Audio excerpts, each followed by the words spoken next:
Pourquoi Vinicius Junior n'a pas remporté le Ballon d'Or?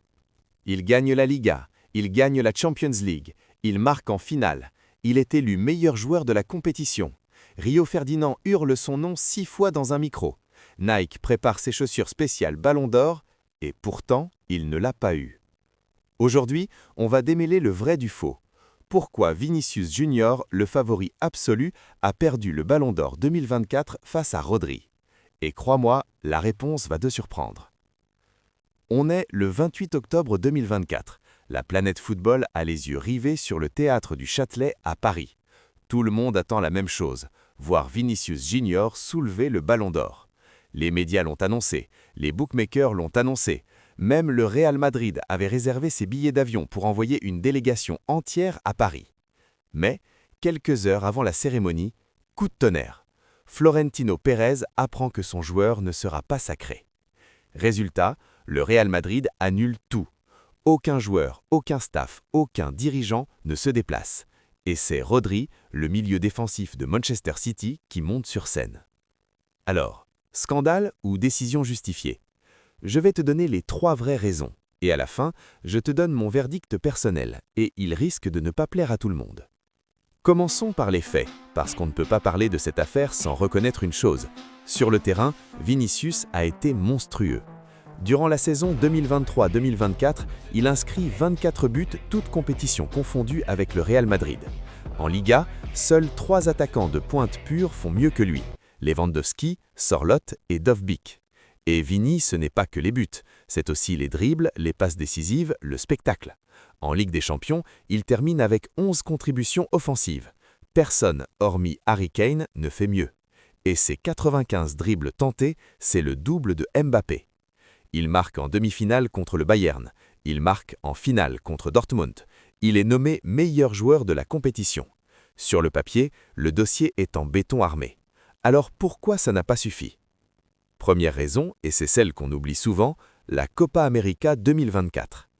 Pendant que Vinicius brillait en club, il était censé être le leader du Brésil durant l'été. Le résultat, seulement 2 buts en 10 matchs avec la Seleção sur l'ensemble de la saison.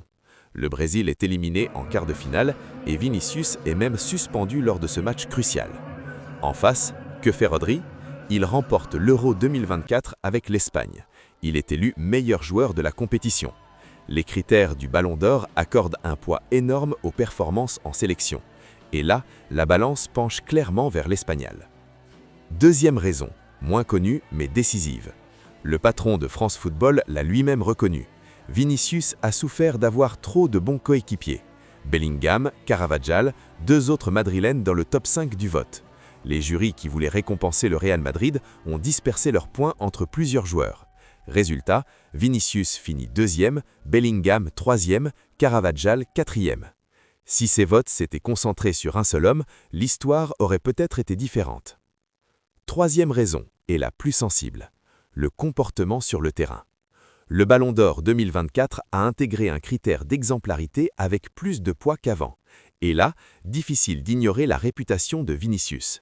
Les provocations, les chamailleries avec les adversaires, la vidéo avec Kimmich en demi-finale de la Champions League, tout ça circule en boucle sur les réseaux. Rodri, lui, incarne le parfait professionnel, discret, collectif, exemplaire. Est-ce juste de juger le meilleur joueur du monde sur son comportement plutôt que sur ses performances? C'est là que le débat commence vraiment. Maintenant, parlons de ce qui a mis le feu aux poudres. Quand Florentino Pérez apprend que Vini ne gagnera pas, il sort un communiqué cinglant.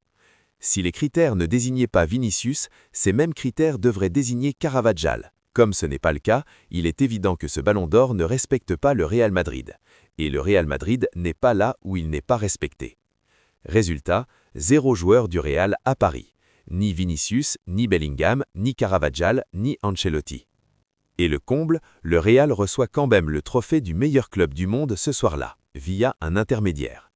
Vinicius, lui, répond sur les raisons. « Je le ferai 10 fois s'il le faut, ils ne sont pas prêts ». Quelques semaines plus tard, il remporte le FIFA Best et prend soin de glisser une petite pique en discours. Alors, voici mon verdict. Vinicius avait la meilleure saison en club, point. Mais le Ballon d'Or n'est pas qu'un trophée de club, c'est une récompense globale, sélection incluse. Et là, Rodri a livré une saison complète, exemplaire des deux côtés. Est-ce que Vini méritait le Ballon d'Or? Oui, selon beaucoup. Est-ce que Rodri méritait de le lui prendre? Aussi, oui, selon d'autres. Ce qui est certain, cette polémique a relancé un débat vieux comme le foot. Doit-on primer le joueur le plus spectaculaire ou le plus complet? Toi, qu'est-ce que tu en penses? Écris-le en commentaire. Et si tu penses que Vini s'est fait voler, dis-le. Si tu penses que Rodri méritait, dis-le aussi. Je réponds à tout. Abonne-toi si tu veux plus d'analyses comme celle-là. Et à très vite pour la prochaine vidéo.